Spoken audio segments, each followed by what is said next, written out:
Primeiro hormônio, insulina. O que é insulina? A insulina é um hormônio que é responsável por entrar a glicose dentro das células, tá? O que acontece com a insulina que pode contribuir para o ganho de peso? Acontece o que a gente chama de resistência à insulina. Como que isso acontece?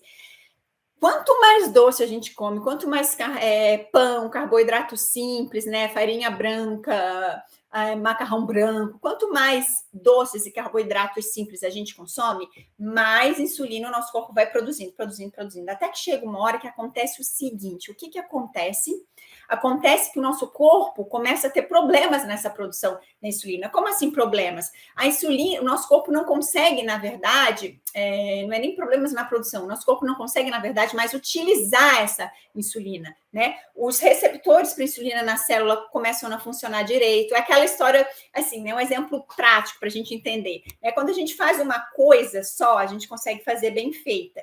A gente começa a acumular mais coisas, a gente vai fazendo até onde dá. Até que chega uma hora que o negócio estoura e nada fica direito. E é isso que acontece na resistência à insulina.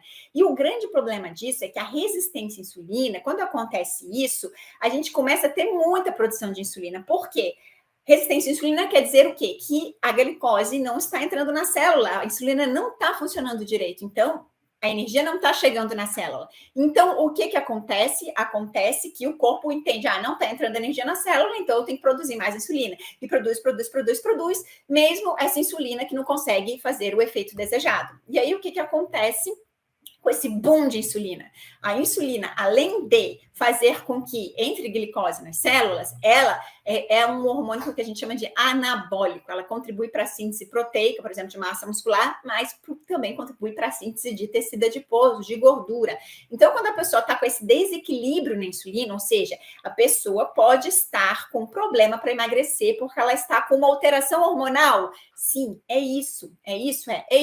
Mas por que isso aconteceu? Por que a alteração hormonal aconteceu? No caso da insulina, foi por causa, na maior parte das vezes, por causa da alimentação inadequada. Então, não tem essa história de eu não consigo emagrecer porque eu estou com problema hormonal de insulina, tá? Vamos entender mais. A raiz, qual foi a raiz? Foi a alimentação. Então, quando a gente começa a corrigir a alimentação, depende do caso da resistência insulínica, se já não virou um diabetes, mas quando a gente começa a corrigir a alimentação, a gente começa a conseguir melhorar o funcionamento desse hormônio. Segundo hormônio que tem relação com o ganho de peso, gente, a gente pensa muito no T3. O T3 é um hormônio da tireoide, é um dos hormônios produzidos pela tireoide. E o que acontece nesse T3? Por que ele contribui para o ganho de peso?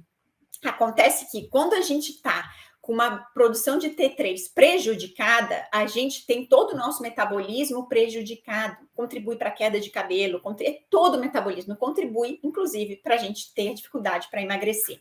E aí, gente, vamos entender isso, que é o famoso hipotiroidismo subclínico, né? Porque muita gente pode falar, mas eu não tenho hipotiroidismo.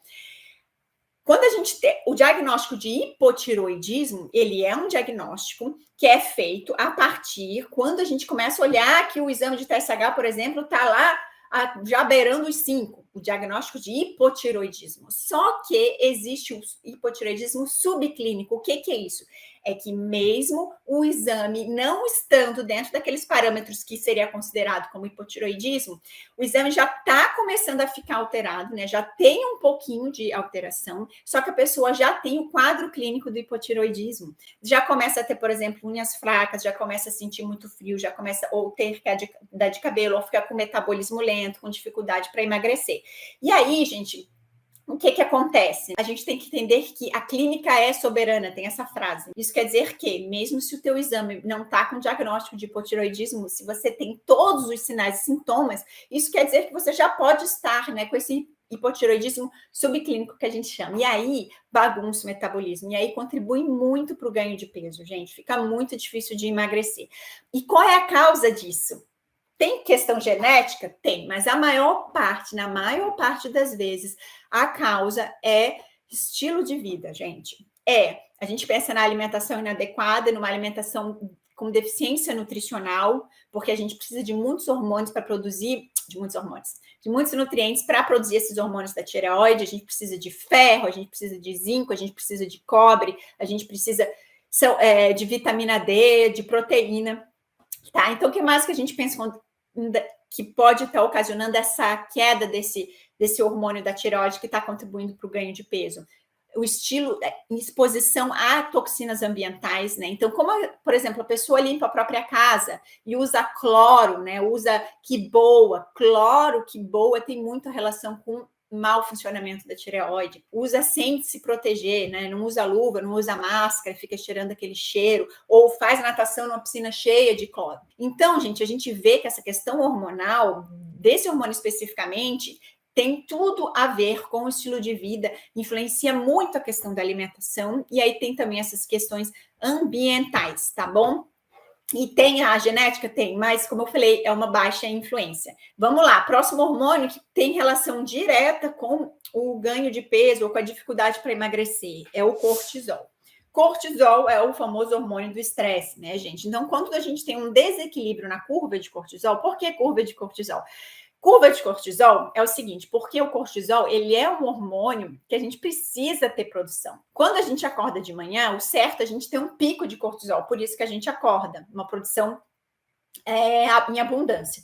Com o passar do dia, esse cortisol tem que ir diminuindo para a gente poder descansar, para a gente poder dormir. Então, quando a gente fala que a pessoa está muito estressada, fica uma bagunça nessa curva de cortisol. Muitas vezes ela fica o dia inteiro, pode ser com muito cortisol, ou chega de noite, está com muito cortisol, alguma coisa assim. E o porquê que essa bagunça no cortisol contribui para o ganho de peso? Gente, há uma alteração direta no metabolismo da gordura. Tá? Primeiro, já começa por aí. Tem uma tendência à hiperglicemia. O que é? É transformar massa magra, músculo, em glicose, que é um fenômeno que se chama neoglicogênese. E essa glicose, o que acontece? Vai ser transformada em gordura. Então, tem pessoas muito estressadas. Eu sempre acabo falando sobre isso nas minhas lives. Pessoas que são muito estressadas têm uma tendência a acumular mais gordura. Começa por aí. E começa também que quando começa a bagunçar demais esse hormônio do estresse, começa a bagunçar também outras questões emocionais, né? Questões de ansiedade. Então, se a pessoa já tem uma questão de comer emocional com ansiedade, aí já começa a como é que se diz? Esqueci a expressão. Já começa a sobrar para alimentação de novo. Além de ter essa bagunça que acontece pela própria produção do cortisol, que contribui para você ter um acúmulo de gordura, ainda contribui para você desenvolver mais no comer emocional. E como é que a gente vai resolver essa questão do cortisol para conseguir emagrecer? Porque muitas vezes esses problemas hormonais podem estar tudo junto. Pode ser que a pessoa já está com uma resistência à insulina porque se alimentou muito mal durante muitos anos, então tem essa tendência a engordar mesmo comendo pouco. Pode ser que ela está com o hormônio da tireoide, com T3, uma produção muito baixa, porque já teve uma vida super intoxicada, porque nunca se alimentou muito bem, porque tem deficiências nutricionais. Pode ser que essa mesma pessoa que tem isso também seja uma pessoa super estressada no trabalho, que faz 1 milhão de coisas, não consegue gerenciar o estresse, então está com um cortisol super. Então, começa a acumular essa bagunça metabólica, e aí, gente, olha, não tem dieta que vai resolver, né? Tipo, dieta restritiva, eu digo, né? Hipocalórica, com pouca caloria. O que tem que resolver? É estilo de vida como um todo, uma abordagem integral. A gente tem que olhar, assim, para a alimentação? Tem que olhar para todos os nutrientes que podem estar faltando. A gente tem que olhar para todo o estilo de vida da pessoa.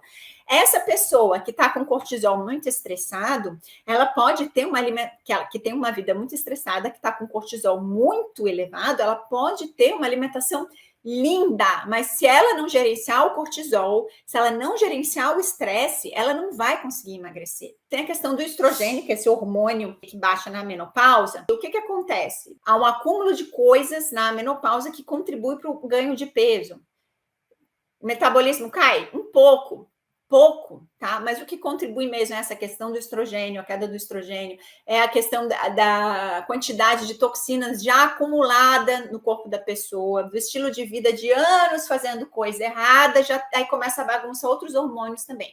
Então, tem vários fatores. Então, quando a gente pensa, por exemplo, na menopausa, quando a gente pensa especificamente a queda desse estrogênio que contribui para o ganho de peso, eu gosto de falar, gente, que é importante a gente trabalhar o corpo feminino, preparar o corpo e o estilo de vida para a menopausa, tá, gente?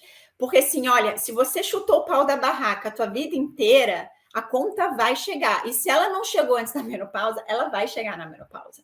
Então, olha só, se você chegou ali nos 40 anos e você ainda não deu um trato na tua vida, na tua alimentação, no teu estilo de vida, não faz exercício, continua com um estilo de vida não saudável, vai estourar uma hora. Então, cara, o que a gente faz para a gente ter um peso saudável na menopausa? É estilo de vida, é cuidar ainda mais da alimentação, é cuidar do estilo de vida, de gerenciar o estresse, acompanhar todos esses hormônios. E aí, essa questão de acompanhar todos esses hormônios é complicado, porque muita gente vai, por exemplo, se consulta com profissionais da saúde, assim, do plano de saúde, por exemplo, e esses profissionais muitas vezes atendem muito correndo e não dão a abordagem que a pessoa precisaria. Então, a gente tem que ter muito esse cuidado, esse olhar, né? Tem muito profissional da saúde que quando a gente quer pedir exame de tireoide, diz que não precisa pedir o T3, que o T3 não serve para nada.